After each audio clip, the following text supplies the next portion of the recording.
예수님이 오시기 전에 우리는 어둠의 자녀였습니다. 에베소 2장에서 말씀하신 것처럼 우리는 공중권세를 잡은 자, 마귀의 자녀, 진노의 대상이었습니다. 예수님이 오셔서 우리에게 빛을 비춰주셨습니다. 어둠에 있는 우리에게 빛을 비추셨습니다. 그때 우리가 눈이 떠지고 귀가 열리고 마음이 열려서 빛으로 오신 예수님을 보게 된 겁니다. 전적인 하나님의 은혜입니다. 나는 어둠의 사람이었다. 인정하셔야 됩니다. 믿음을 가진 사람은 내 출발이 굉장히 좋은 곳으로부터 출발이 아닙니다.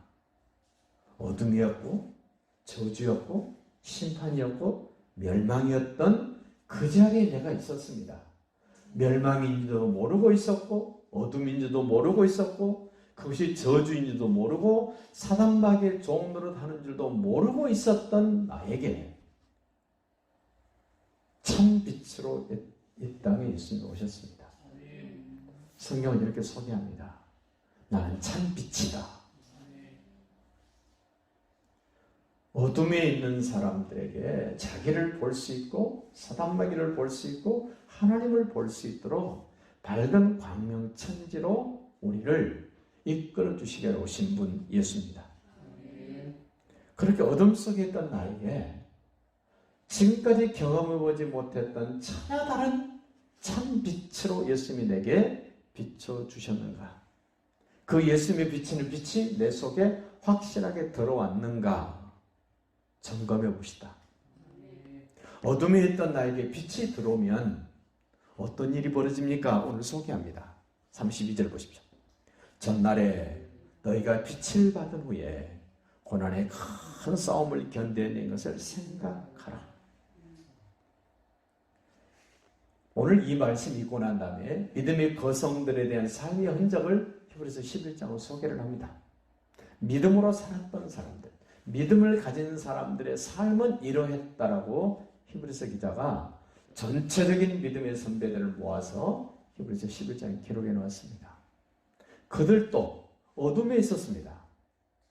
그들에게 생명의 빛이 비춰주고 난 다음에 얼마나 달라졌는가, 어떤 삶을 살았는가를 우리에게 소개합니다.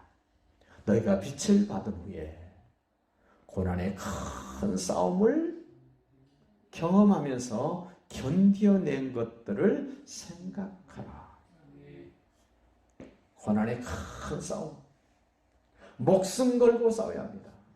생명 걸고 싸워야 합니다. 나의 모든 것을 걸고 싸워야 하는 싸움입니다. 영적 싸움입니다. 우리 주님이 그 싸움을 싸우셨습니다. 그 주님의 빛을 받아들인 모든 사람들도 이 땅에서 이런 싸움을 싸워야 됩니다. 이런 싸움을 싸울 때 어떤 일이 벌어졌다고 소개합니까? 32절입니다. 혹은 비방을 받았다. 환난을 당했다. 비방과 환난 당하는 것, 나 혼자서 당하면 됩니다. 그런데 그 다음 나오는 말씀을 보십시오. 사람들에게 구경거리가 됐다. 공개적으로, 노골적으로 내 주변 사람들에게 내가 놀이개감이 됐습니다. 어둠 속에 있을 때는 다 같이 어둠의 자녀였기 때문에 그런 일이 없었는데 나에게 빛이 들어오고부터는 나는 달라졌습니다. 새로워졌습니다. 사람들에게 구경거리가 됐습니다. 그뿐만 아니라 비방과 환난 통해서 구경거리가 된 그 사람들을 내가 같은 동질감을 가지고 같은 의식을 가지고 같은 생각을 가지고 내가 그분들과 손을 잡고 함께 걷고 뛰면서 사귀는 삶을 살았습니다. 그 사람 나에게 힘이 되었고 나는 그 사람의 때로는 버팀목이 되었고 때로는 위로가 될 수 있는 그런 사귐을 갖게 됐습니다. 만나는 사람이 달라졌습니다. 교제하는 사람이 달라졌습니다. 뭔가를 주고받는 사람이 달라졌습니다. 옛날 사람 같지 않습니다. 더 기가 막힌 얘기를 합니다. 타인의 구경거리 같은 것도 견딜만 합니다. 그런데 보십시오. 34절. 너희가 갇힌 자를 동정하고 너희 소유를 빼앗기는 것도 기쁘게 당한 것은 내 소유를 빼앗겼다. 예수님 때문에 뺏겼습니다. 예수님이 내게 비춰준 그 빛 때문에, 참 빛 때문에 나의 모든 소유를 빼앗겼습니다. 지금까지 이 소유가 어떤 소유였습니까? 내가 땀 흘렸습니다. 내가 전략했습니다. 내가 새벽같이 일어나서 밤늦도록 일하면서 모았던 재산입니다. 그런데 그 재산을 다 빼앗겼습니다. 세상 사람들 같으면 난리 났습니다. 그런데 믿음을 가진 사람은 이것을 당연하게 받아들였습니다. 아주 의젓하게 받아들였습니다. 아무렇지도 않게 받아들였습니다. 왜 그랬습니까? 왜? 이유가 있습니다. 나에게는 더 낫고 영원한 소유가 있다는 것을 확신했기 때문입니다. 하나님의 나라, 아버지께서 나를 위하여 가장 좋은 것들로 완벽하게 영원히 살 나의 처소를 만들어 놓으신 그것이 있기 때문에 나는 이 땅에서의 것들을 기꺼이 포기할 수 있었고 내놓을 수 있었고 빼앗겨도 기쁠 수 있었습니다. 이유가 있는 기쁨입니다. 뺏겨서 억울할 것 같으면 못 견딥니다. 오랜만에 김포에 가서 목사님을 만났습니다. 얼굴이 너무 헬쓱해지셨더라고요. 한 2달 만에 뵀는데. 목사님 왜 그러세요? 그랬더니 지금 3번째 개척했던 교회인데 처음 개척했던 교회. 그래도 한 300명쯤 모였을 때 후임자에게 주고 떠났다 그러시더라고요. 근데 지금 재산이 교회 재산이 50억 정도 된답니다. 근데 교인들, 할머니들만, 할아버지들만 한 20명 남았답니다. 근데 목사님이 많은 사람끼리 사부작사부작 해서 5억을 받고 그 교회를 넘기고 떠난다는 것입니다. 그 이야기를 듣고 한 달 반 동안 가서 패주게 해야 되나? 네? 경찰에 신고를 해야 되나? 기자를 불러가지고 한번 해야 되나? 혼자 소가리를 하느라고 얼굴이 헬스케치.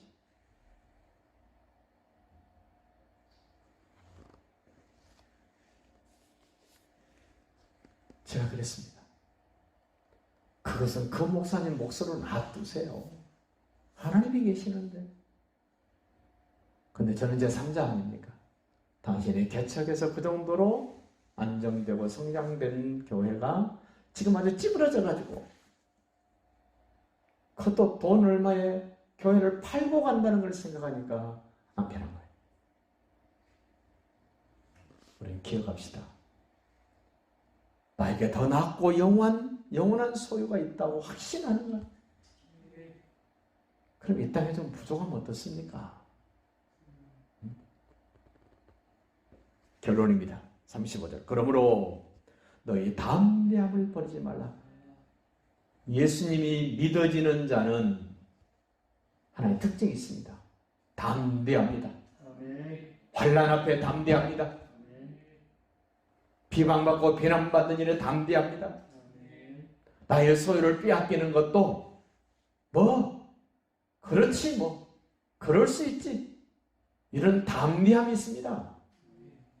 어지간한 것 그렇게 해서 죄송해요. 하나님의 나라는 어지간한 게 아닙니다. 비교할 수 없는 것입니다. 그것이 보장됐다면 잠시 잠깐 있다 없어질 이 세상 것들 좀 빼앗기면 어떻습니까? 자존심은 상하면 어떻습니까? 속이 뒤집어지면 좀 어떻습니까?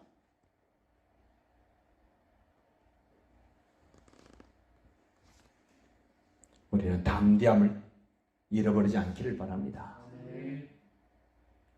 36절 한 가지 더 말합니다. 너에게 인내가 필요하다. 담대함만 있으면 정신 나간 사람처럼 보일 수 있습니다. 그런데 뭐가 필요합니까? 인내가 필요합니다. 인내가 필요하다는 말은 소망이 있기 때문에 인내할 수 있습니다. 내일이 잘 된다는 보장이 있으면, 소망이 있으면 오늘 참을 수 있잖아요. 내일 잘 먹을 수 있다고 오늘 굶을 수 있잖아요. 우리 인내해야 합니다. 우리 주님이 얼마나 인내하셨나 보십시오. 저는 유다를 선택하실 때 예수님의 마음을 좀 들여다보면 얼마나 인내하셨을까? 3년 동안 유다가 하는 짓들, 예수님의 공생의 마지막 일주일 남겨놓고 이 유다가 하는 일들을 예수님이 들여다보시면서 얼마나 인내하셨을까? 그 예수님 인내 속에 저를 좀 넣어봅니다. 저를 보실 때도 예수님이 얼마나 참아주셨을까? 우리도 내 주변에 있는 사람들, 가족들, 믿음이 아직 어리고 연약하고 미성숙한 사람들을 바라볼 때 어떻게 해야 됩니까? 인내해야 됩니다. 주님이 역사하시면 변할 거라고 인내해야 됩니다. 성령이 역사하시면 새로워질 거라고 우리 인내해 줘야 됩니다. 왜? 소망이 있기 때문에. 인내는 소망이 없으면 인내할 필요가 없습니다. 그래서 인내는 소망과 바로 연결되어 있는 내용이에요. 다시 보십시오. 인내가 필요함은 너희가 하나님의 뜻을 행한 후에 약속하신 것을 받기 위함이라. 이 약속하신 것을 받을 수 있는 소망이 있기 때문에 인내할 수 있습니다. 다시 35절 다시 가보십시오. 너희의 담대함을 버리지 말라. 이것이 큰 상을 얻게 하는 일. 담대함에도 뭐가 뒤에 있습니까? 상급이 있습니다. 인내함 속에 그 다음에 뭐가 있습니까? 소망이 있습니다. 이 땅의 소망은 참된 소망이 아닙니다. 눈에 보이는 소망을 누가 바라리요? 보이지 않는 소망을 바랄지 내는 오래 참음으로 기다리라. 바울이 로마 교인들에게 하는 말이에요. 너 정말로 보이지 않는 하나님 나라의 소망이 있느냐?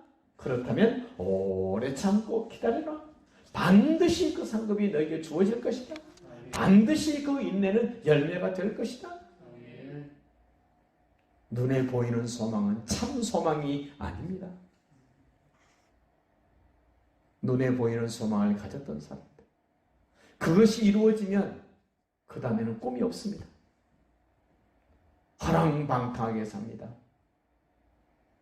마음대로 삽니다. 영원한 소망이 없기 때문에 그렇습니다. 히브리서는 5가지의 탁월함을 예수님에게 연결시켜서 가르쳐줍니다. 히브리서 앞에 제일 먼저 나오는 천사 이야기입니다. 예수님은 천사들보다도 탁월하십니다. 천사가 어떤 존재입니까? 천사를 숭배할 만큼 천사에 대한 대단한 의식들이 있습니다. 그런데 예수님은 천사보다도 뛰어나신 분, 이렇게 소개합니다. 구약에서 이스라엘 사람들에게, 유대인들에게 모세 그러면 하나님의 대리자 아닙니까? 그런데 예수님은 그 하나님의 대리자였다라고, 민족의 지도자였다고 말하는 모세보다 훨씬 더 뛰어나신 분, 이렇게 소개합니다. 심지어 모세와 예수님을 이렇게 비교합니다.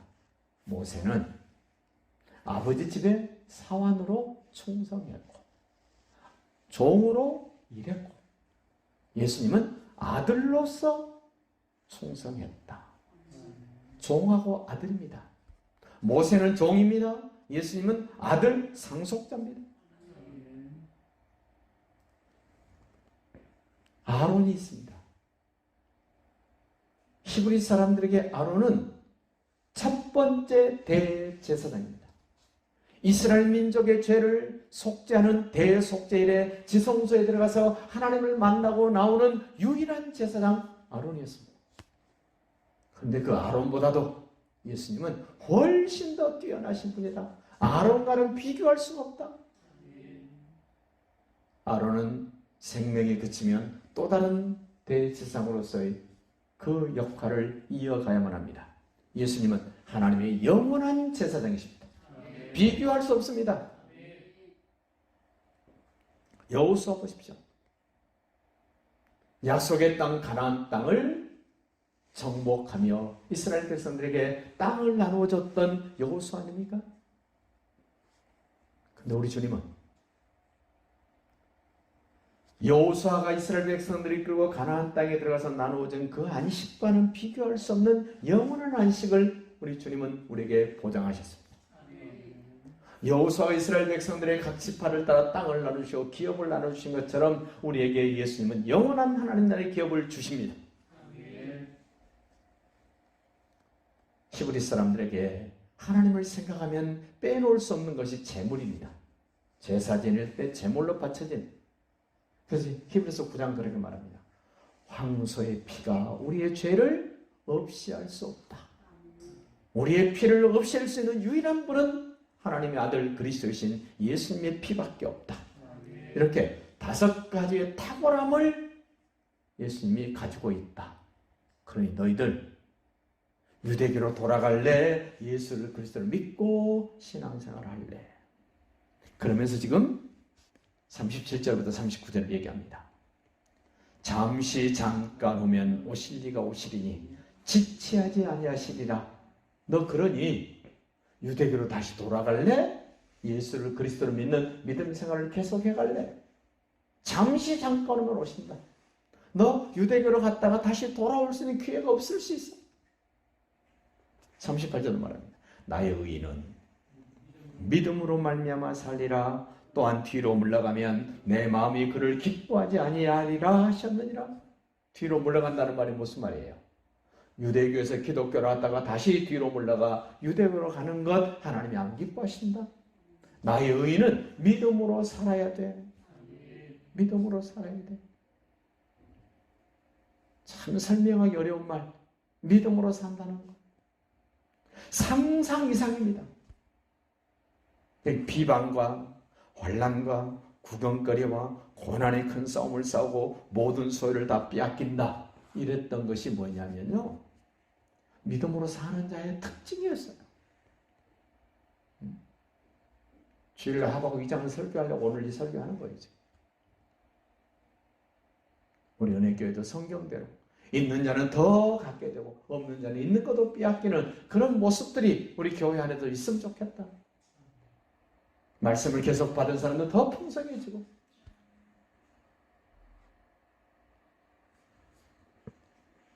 나의 의인은 믿음으로 말미암아 사니라. 이 어마무시한 말이에요. 갈대아 사람들이 유대 땅을 공격해 옵니다. 그 사람들은요, 자기 거 아닌데도 뭐든지 자기 것처럼 해버립니다. 하나님의 백성인데도 불구하고 세상 사람들처럼 짓밟고 죽이고 멸망시킵니다. 하나님은 그렇게까지 하라 안 했는데 나중에 그래서 하나님이 그날을 심판하시잖아요.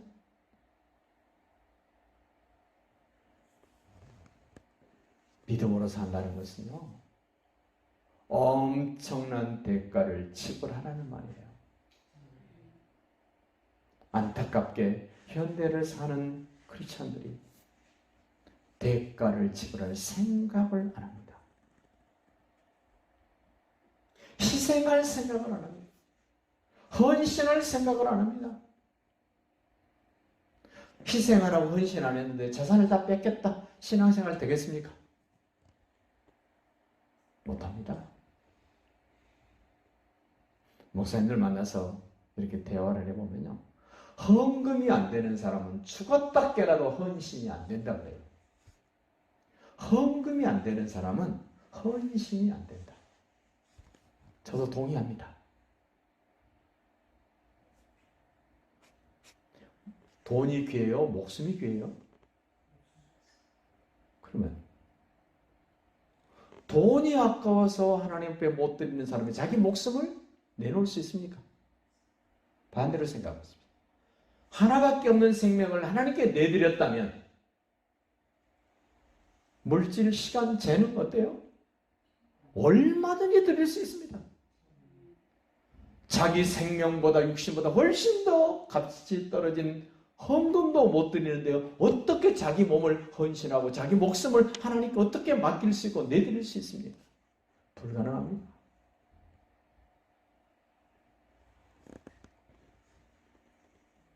믿음으로 살지 않으면 하나님이 기뻐하지 않습니다. 한 번 더 말합니다. 우리는 뒤로 물러가 멸망할 자가 아니요. 지금 유대계로 돌아가면 어떻게 된다고요? 다시 우리가 어둠으로 돌아가면 멸망이랍니다. 멸망. 오직 영혼을 구원에 이르는 믿음을 가진 자니라. 우리는 뒤로 물러가는 자가 되면 안 됩니다. 자전거 탈 때 뒤로 갈 수 있습니까? 우리는 자전거 타는 것보다 훨씬 더 신바람 나는 하나님 나라로 가는 순례자입니다. 뒤로 물러갈 수 없습니다. 우리는 전진합니다.